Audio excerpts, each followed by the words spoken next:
The MTV Video Music Awards performance by Michael Jackson on September 7th, 1995 is one of the most well-known performances from Michael, and it has a pretty good reputation too. In this video we're gonna dive deep into the 15-minute show and take a look at all the small details of Michael's performance of each song, as well as reviewing it and rating it at the end. With that being said, let's just jump into it. Right from the start, we see some true MJ performance setup.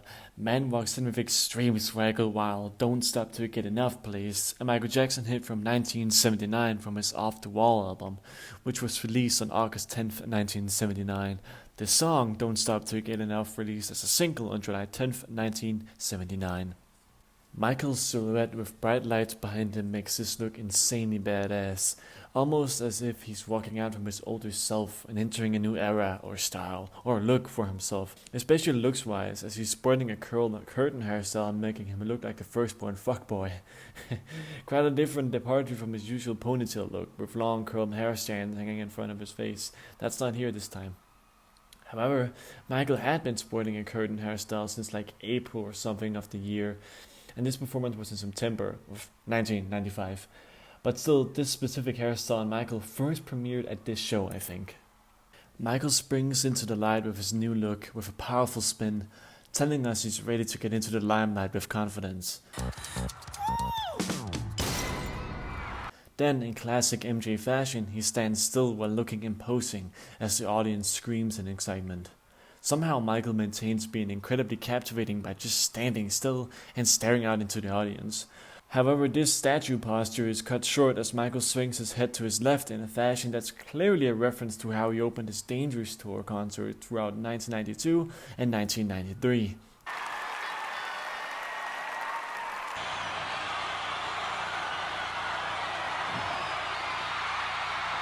He then takes off his black jacket and reveals himself more clearly with a bright white shirt, symbolizing purity and even minimalism, which is clear considering this outfit is a far cry from a typical extravagant, unique MJ look. Michael throws the jacket while hits from a drum kick can be heard.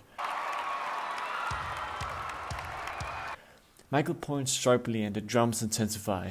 He springs into action with a run-up and a backwards head swing. Then, the hook from a classic MJ hit starts. The Way You Make Me Feel.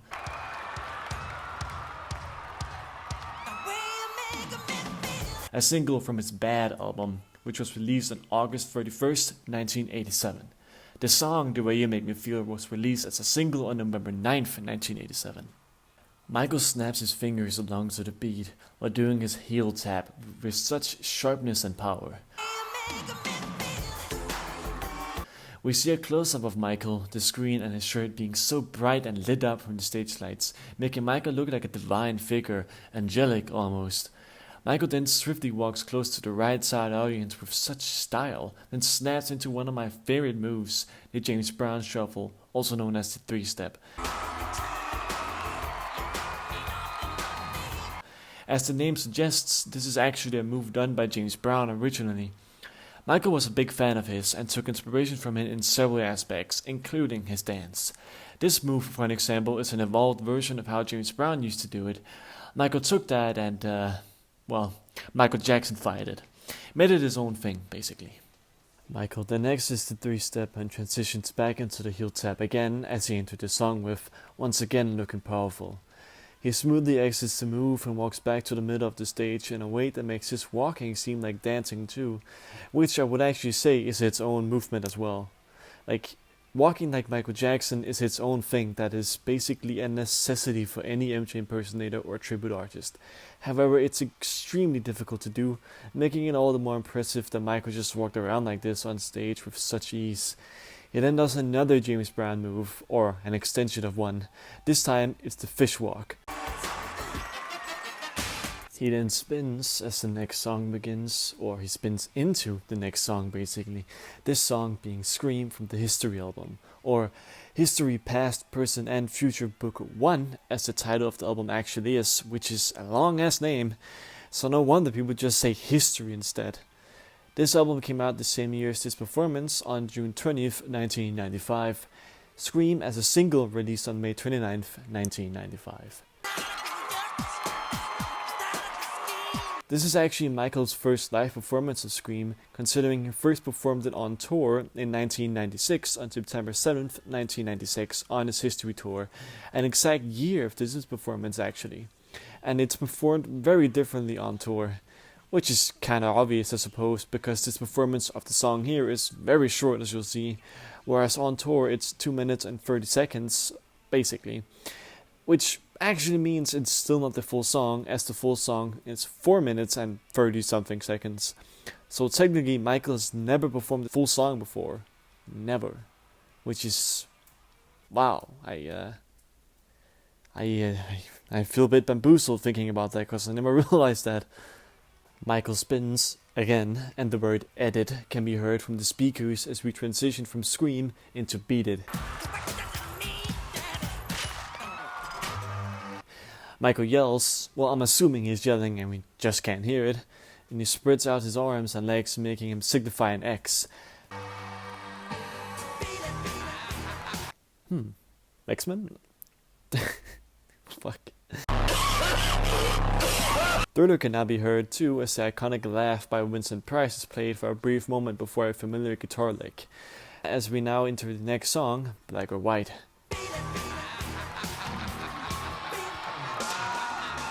Black or White is yet another hit, this time from the Dangerous album, which was released on November 26, 1991. Black or White released as a single on November 11th, 1991. Michael springs into motion with a move called the Indie Walk. I do not remember why the move is called the Indie Walk, to be honest, so I'll maybe research it after the video. Or you can research it yourself. Let me know in a comment actually if you know, because I don't remember. Anyways, the camera then switches angle and we see goddamn Slash walking in with his very much own style. Saul Hudson, or Slash as I just said, is the lead guitarist of the band Guns N' Roses, a hard rock band. Unfortunately, his guitar play can't actually be heard until Black or White is basically over, which is unfortunate. Slash enters center stage despite still not being heard, as does Michael as he picks up a handheld microphone from one of the crew members. So finally it's time for some live vocals. No, it's not. Because this is just a studio Black or White track being played over the speakers. All songs so far actually were just playbacked, which is very obvious on rewatch, so the microphone has just been for show so far. And I'll go into depth about this later and my thoughts on it, but for now, this handful microphone is just for show as well. Michael walks to the right side of the stage again. By the way, when I say right, I mean Michael's right, not the audience right. Just some clarification for you so you don't think I'm a little bonkers in the head and I don't know which is right and which is left. As Michael walks and lip syncs, he stops and faces the audience and continues to very much deceive the audience because it really looks like he's singing live, even if he in fact is not. Michael's very good at that. He then runs back to center stage and screams into the microphone. Now he's singing live, or I guess yelling live. After 2 yells by Michael, Slash is then unmuted and his electric guitar can now be heard, and it sounds very good in my opinion.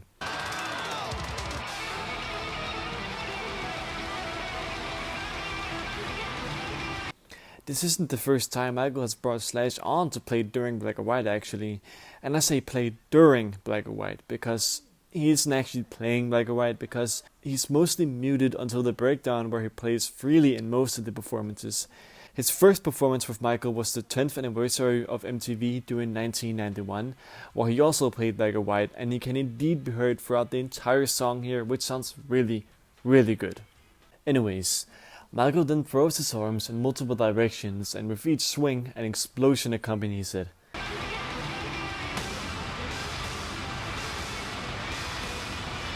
Slash's guitar intensifies, as well does the energy from Michael as he starts running around on stage, causing more explosions and wild ad-libs.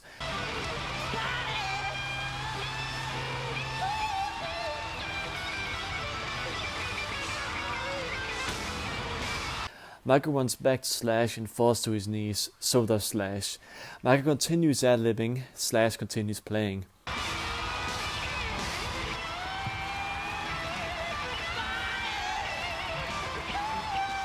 Michael stands up and runs back. He spins and jumps into the air and lands with an explosion of motion. He stops, but Slash doesn't. He just continues playing.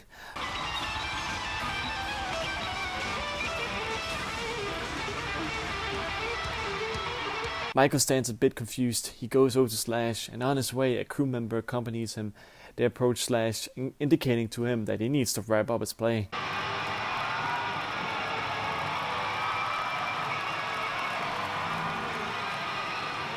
However, Slash is unaffected. He doesn't care. This is his show now. Michael and the crew guy give up and run backstage.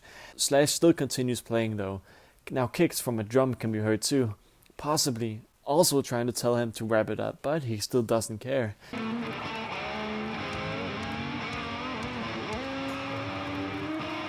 This whole thing with Slash not stopping when he's being told to is actually a bit, and it's part of the show. This gimmick returned during the 2 MJ and Friends shows in 1999, where I think it's actually executed better and more funny.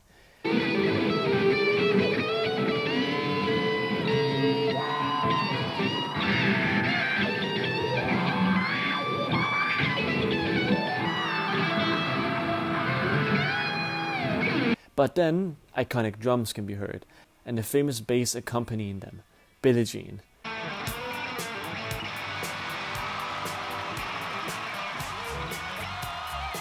Billie Jean was part of the Thriller album, which was released on December 1st, 1982.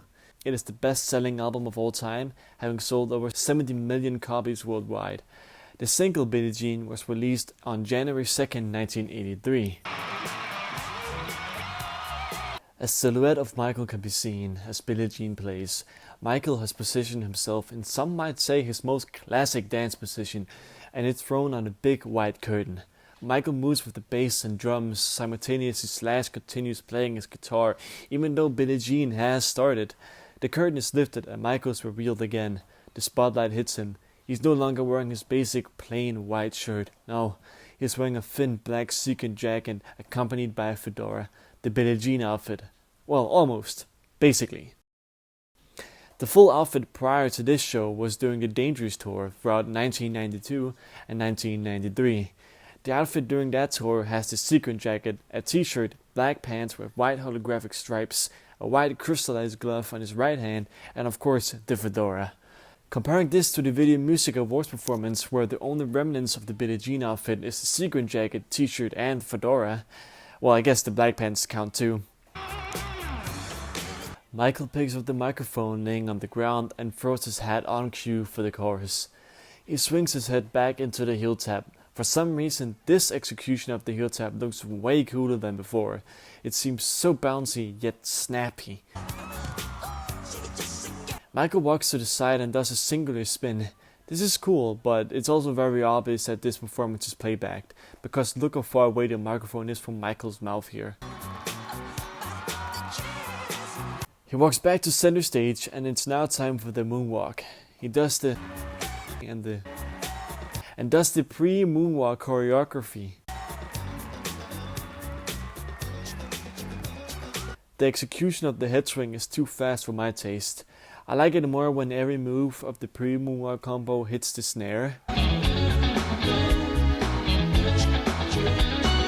because it leaves some space where Michael is just in this position, which does look cool, but it kinda just looks like he's waiting for the cue to moonwalk. He doesn't wait though, as he begins to moonwalk slightly before the on-beat cue would be. Look, I'll show how he does it here, and how he does it most of the time. Let's now go to the actual moonwalk though. I think this execution is brilliant. It's very smooth and I love the upper body movement by Michael, especially when he grabs the top part of his pants. It looks badass. There is however no spin or toe stand after this moonwalk, even though a spin is done after the moonwalk almost every time in every other performance before and after this one. So I do feel it seems a bit empty on the exit of the moonwalk. But it makes sense as Michael has to quickly reposition himself for the breakdown. He has to drop the microphone and fetch his hat again. He easily manages this though, and now we arrive at the breakdown. This breakdown is the first of 3 Billie Jean performances in total of Michael's career, which has the bass playing throughout it. It definitely works, and I think it was an excellent choice as it makes the performance seem much more full. If it were only drums and Michael, I think it would have been a bit lacking. This isn't a problem during Michael's tours though, as Billie Jean does not have the bass playing during any of the breakdowns there, and that's okay because the song wasn't shortened as it is here in this performance. This is also the first ever breakdown with the sounds, and it's actually one of my favorite things about the breakdown of Billie Jean in general. I think it sounds very cool and adds even more rhythm to it. He does the classic choreography at the start, but quickly switches up for a more unique approach. Usually he spins into a standing moonwalk followed by an actual moonwalk. However, here he spins and does this cool move where he nods, which is followed by tap dancing.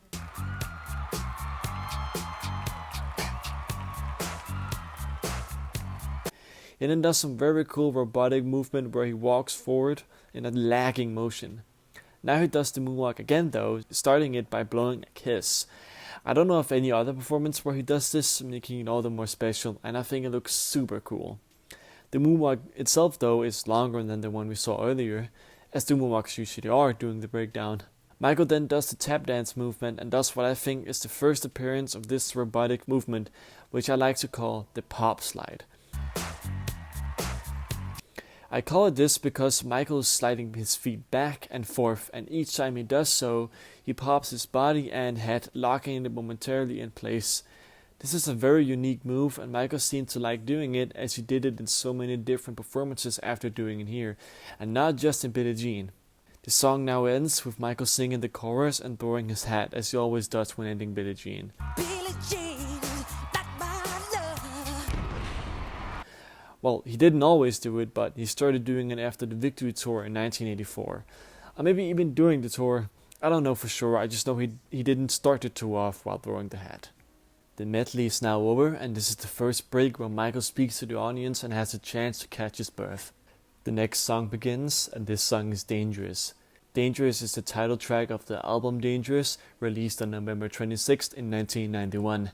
The song Dangerous didn't actually release as a single itself though, but it seemed Michael really liked performing the song as it became his go-to song to perform at shorter shows not part of any tour.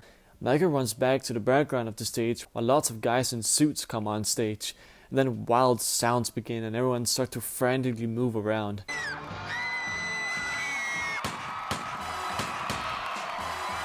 Some of them even come down from ropes, which I thought was cool. The panic then ends after gunshots light up this poor guy in front of Michael. Michael does a burst of movement, bringing silence to the action. Michael's now magically wearing a whole new outfit. If you look closely and keep your eye on Michael during the intro panic, I don't know what to call it, so I just call it the intro panic. I think it sums up what's going on pretty good. You can see him getting dressed in the background real fast. I find it extremely impressive that Michael manages to get dressed so quickly. The song then begins with Michael's vocals eliminating the silent suspense.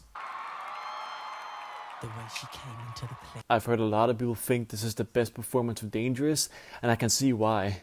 Michael's dancing is completely mesmerizing and flawless throughout the entire song. There's just one moment though that caught my eye where Michael freezes for a split second. And it is so minor, but it still caught my eye. I can't play the full performance because of copyright, so I'll put a link to it in the description as I highly recommend you watch it yourself.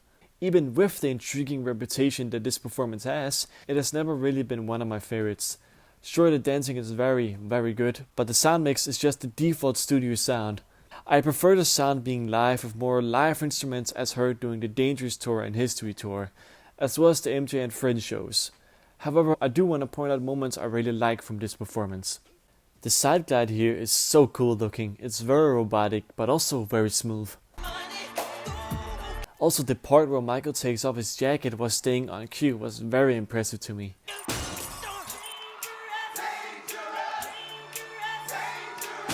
But as I said, this performance has never been one of my favorites. But one of my favorites, however, is actually another performance from the same year, in 1995, which is the Wetten Das performance. I like the audio a lot here, even if it's the same as the Video Music Awards performance, but it just sounds more live here. Michael's performance is also really electric, and he's definitely eating up the crowd's energy. I might make a video talking about my favorite and least favorite performance of Dangerous, or in general different songs if you guys would be interested in that. Anyways, Dangerous has now ended and we come to a second break. There are some things I noticed during this break that I want to point out. Lisa Marie Presley is in the audience and can be seen at this shot here.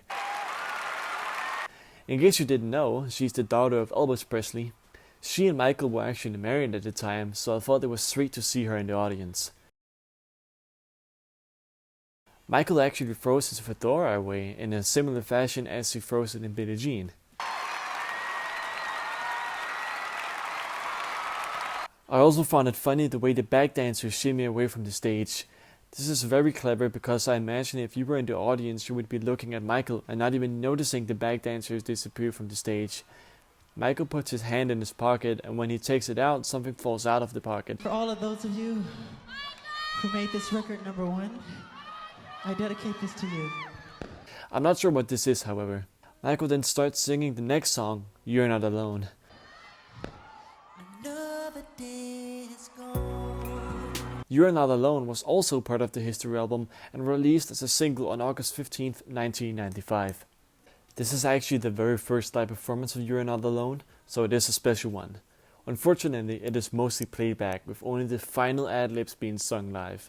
This arrangement would continue for basically all other You're Not Alone performances of Michael's career, but still there are a few things that I like and things I find interesting that I want to point out in this performance. The transition from Michael announcing the song to the song starting to play is basically seamless, and for first-time viewers, it will most likely convince them that Michael is singing live. Another day is gone. As I said, he isn't singing live though, and that's for most of the song. However, the final ad-libs are live and they sound okay to me.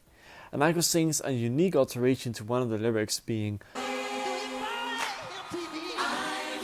I think this was a cool way to give recognition to the venue, and I think Michael sings it kinda well, if not maybe a bit forced. I can hear why he didn't want to sing the song live, as he definitely sounds out of breath. While Michael is singing these ad-libs, he actually points to one of the attendees in a very sincere and personal way,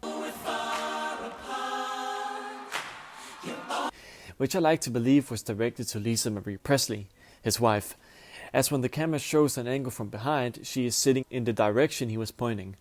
However, when the song is over, Lisa doesn't seem too jazzed and rather more negative. I love you. However, this could just be her standard expression of her face. No disrespect meant by that. She could also have misinterpreted what Michael said to her and took it in a bad way. Who knows? I also want to point out a moment I thought was cool, and that is here where Michael does another James Brown move, though by doing this he sacrifices believability that he's singing live, as he completely stopped lip singing while doing this move, but the playback continues singing, which doesn't add up to his mouth movement at all.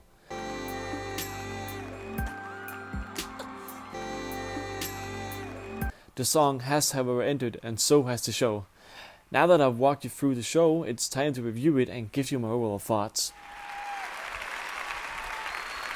The way I'm going to review this performance is by going through multiple categories.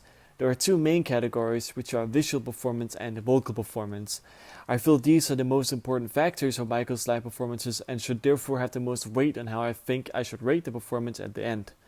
Each of the two main categories can give up to a maximum of 5 points each, meaning the maximum rating can be 10 and the lowest can be 0.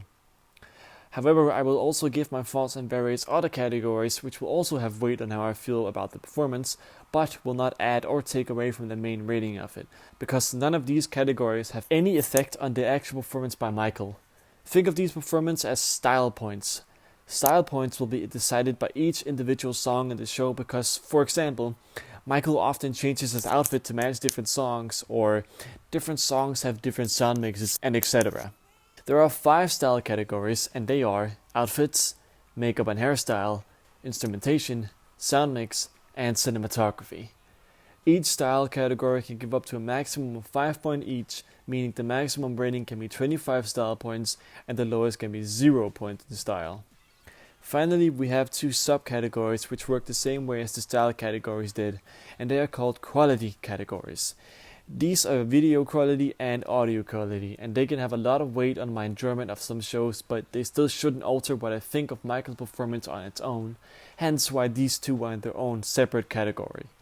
Each of the two quality categories can give up to a maximum of 5 points each, meaning the maximum rating can be 10 quality points and the lowest can be 0 quality points.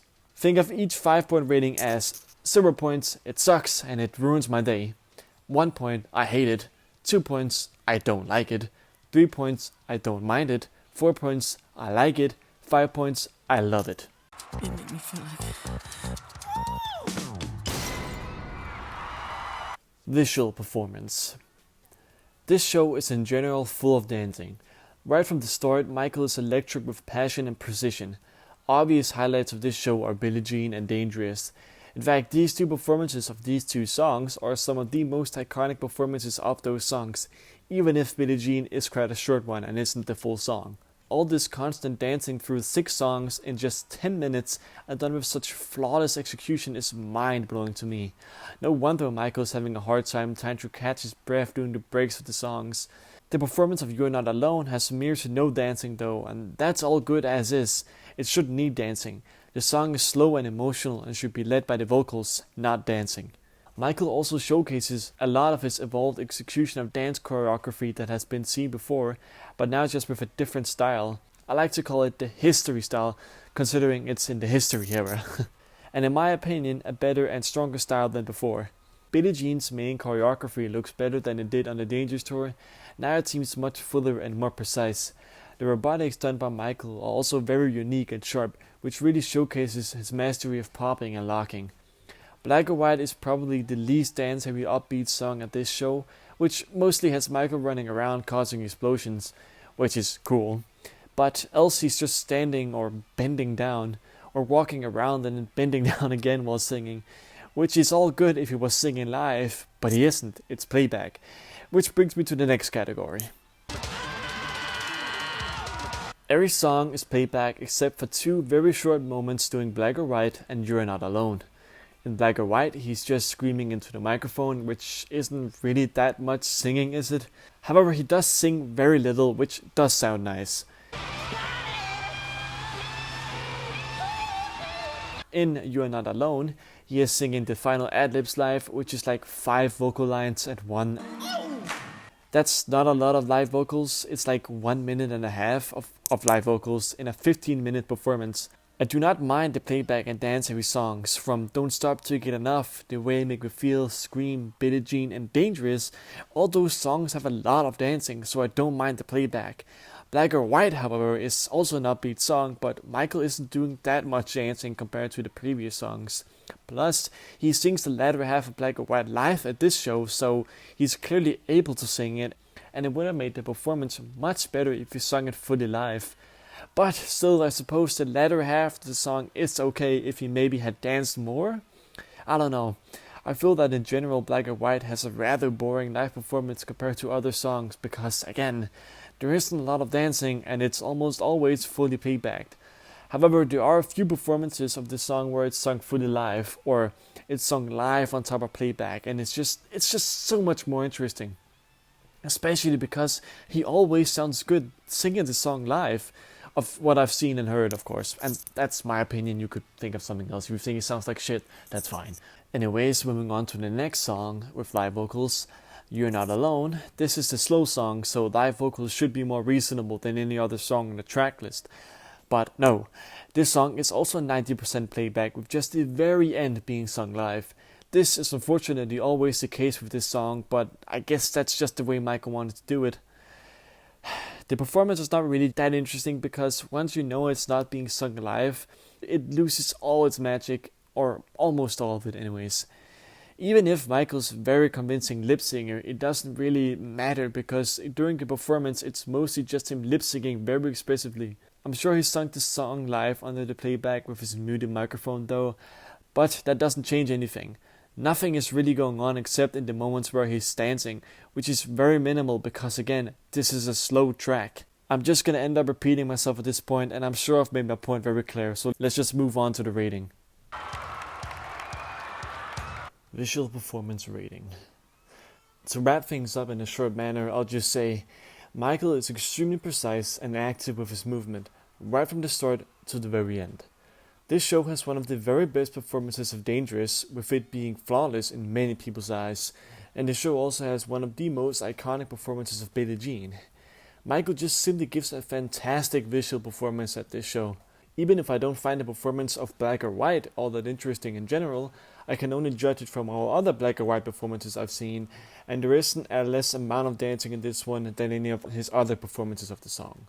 Therefore, I'm giving the visual performance a 5 out of 5 points. Vocal performance rating. As I said, I don't mind playback in songs that are very dance heavy, because the mass amount of dancing makes up for the lack of live vocals.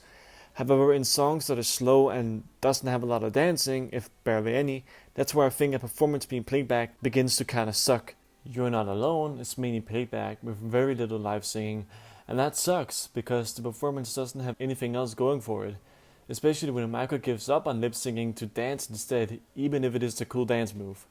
Black or White at the show is okay compared to this because there's a better mix of dancing and live vocals. It's like 50% dancing and 50% live vocals-ish. But let's talk about vocals that are actually live.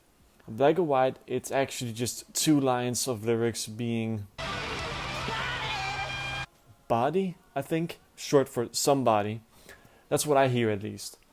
The rest of the live vocals are just him yelling and a few... I don't feel any of these vocals are very interesting, except for the somebody vocals. I like those, but that's about it from this song. You Are Not Alone at least has more full lines of lyric. However, these vocals don't sound that impressive. They sound good, but no more than just good, to be honest. There's that unique lyric that I mentioned earlier, but Michael seems to be out of breath, unfortunately, which somewhat makes his vocals sound weaker and therefore worse. The lack of live vocals makes this performance of You're Not Alone seem rather uninteresting, which is sad because I really like the song on its own.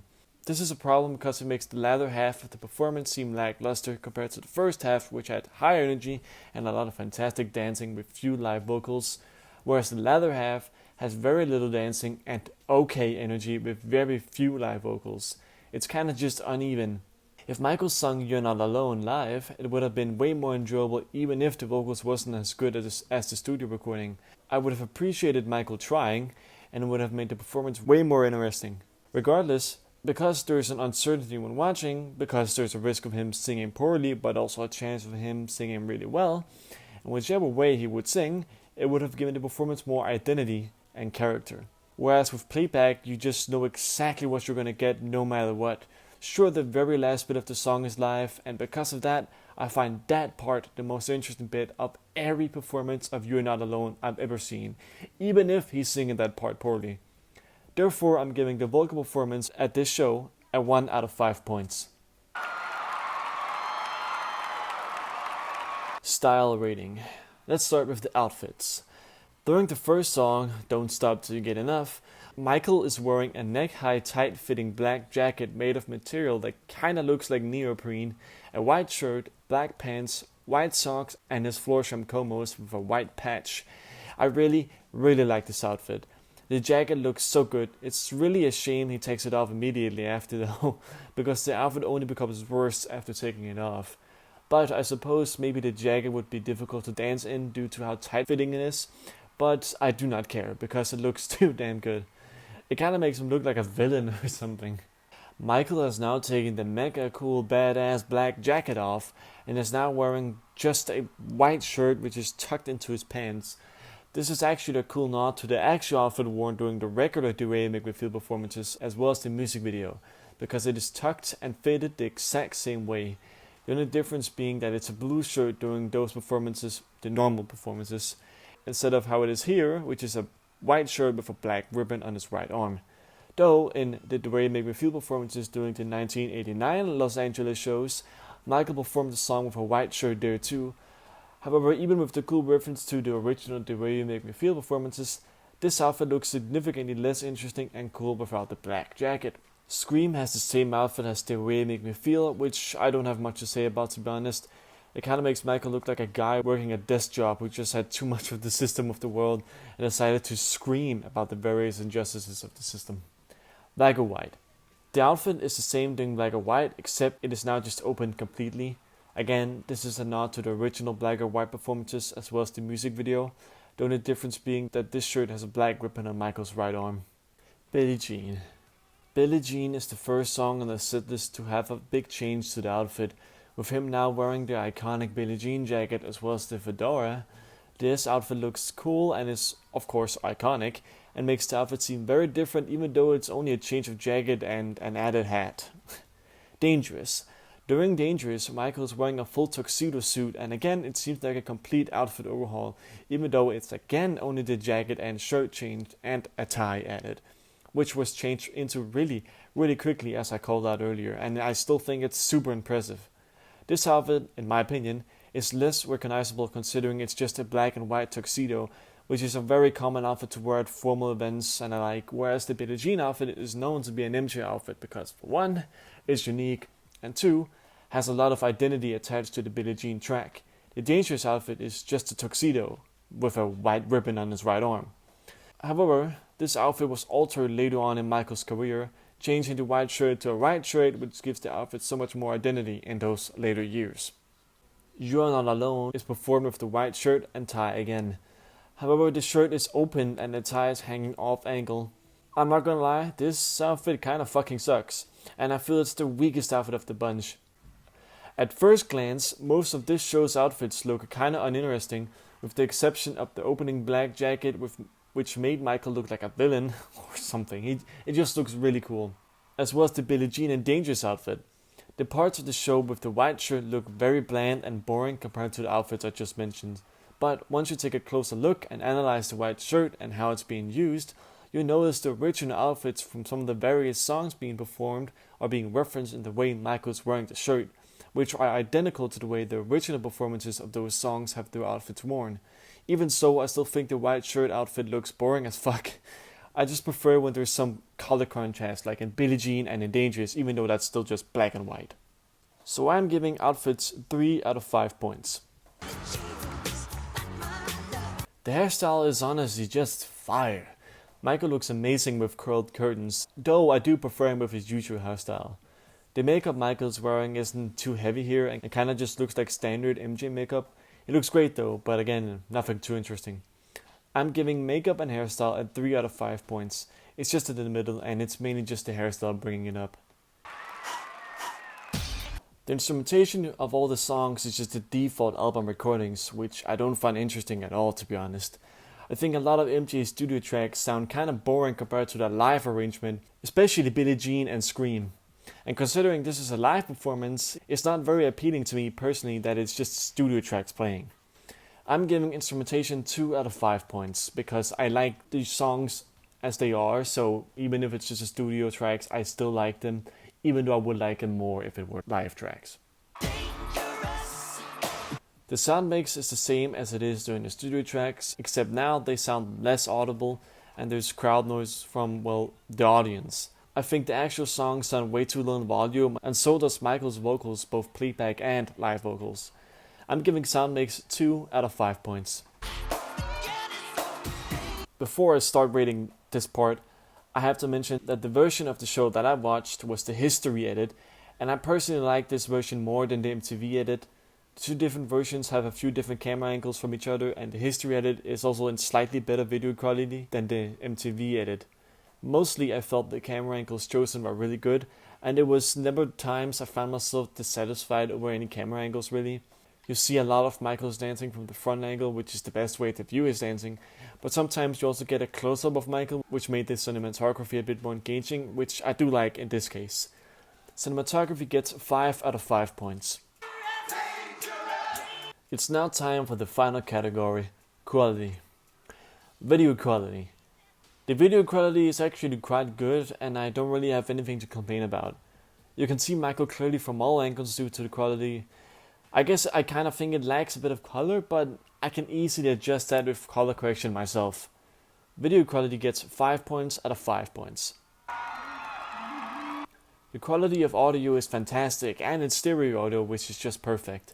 Which is actually crazy that I'm excited about that, because stereo audio is just the standard nowadays, but it isn't for audio from the 90s and prior due to how it was digitized and sometimes even just recorded back then, I guess, or at least not for live shows or something. I don't really know.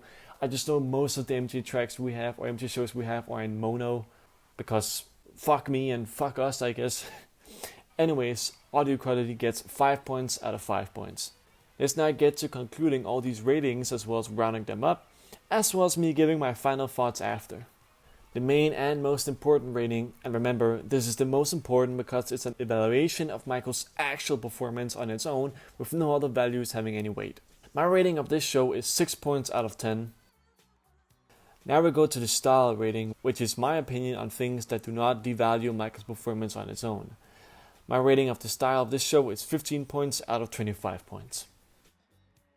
Finally, we go to the quality rating, which is my opinion on the video and audio quality recording of the show, and once again doesn't devalue Michael's own performance. My rating of the quality of this show is 10 points out of 10 points. The Video Music Awards show is a good show in terms of Michael's enthusiasm and showmanship. There is a good showcase of Michael's mastery of dancing, but not as much when it comes to his live singing, as there is close to none of it. Michael is wearing a kind of plain looking white outfit for half the show, but the rest of the show has an iconic outfit like the Billie Jean outfit, and also a lesser iconic outfit as seen during the Dangerous performance. The white shirt outfit is however more interesting once you take a deeper look. It still regardless looks uninteresting to me. There's a good mix of hits from the Michael Jackson catalog, even if some of them are shortened. They will for sure all get you feeling the groove with songs like The Way You Make Me Feel, Billie Jean, and a slow song like You're Not Alone having its time to shine as well, even if that song is almost fully playbacked. The recording is in great quality both in visual and audiovisual regards, with stereo audio, which just makes it all the more enjoyable. Overall, it's an okay show, but it could have been better, or at least more interesting, with just more live vocals, as well as with a less plain looking main outfit for the show. Just for visual purposes anyways. Well, that brings us to the end of the video. This long ass video that I've been making for a long time. I could have made this faster, but I was just preoccupied with other stuff, I guess. But here it is, and I hope you enjoyed it, and yeah, thank you for watching. I really appreciate you sticking through the end here. Thank you so much.